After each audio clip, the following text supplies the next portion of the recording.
ကေတင်ချင်းရရှိခြင်း၏အစဉ်၄စဉ်ငရဲမှလွတ်မြောက်လိုသူတိုင်းသည်အစဉ်တစ်ယေရှုခရစ်တော်သည်ကေတင်ရှင်အနန္တတကုရှင်ဖျားသခင်နှင့်စစ်မှန်သောဖျားသခင်ဖြစ်ကြောင်းဝစီကံနှုတ်အားဖြင့်ဝန်ခံရမည်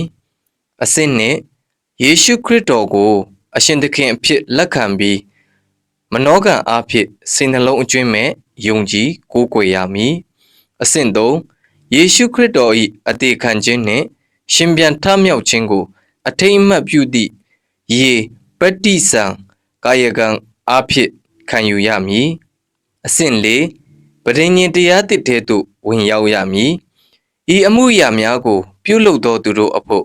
ယေရှုခရစ်တော်သည်အပြစ်လွတ်ခြင်းအခွင့်ကိုပေးသနာတော်မူပြီးဘုရားသခင်၏သားသမီးများအဖြစ်သတ်မှတ်တော်မူခဲ့သည်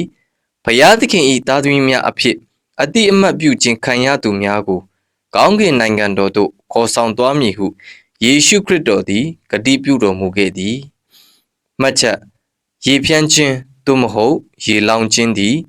ယေရှုခရစ်တော်၏အသေးခံခြင်းနှင့်ရှင်ပြန်ထမြောက်ခြင်းကိုကိုးစားမပြုပါရေထဲတွင်လုံးဝနှစ်ချင်းမင်္ဂလာသာလျှင်ခရစ်တော်၏ပြည့်ညတ်တော်ကိုနာခံခြင်းဖြစ်သည်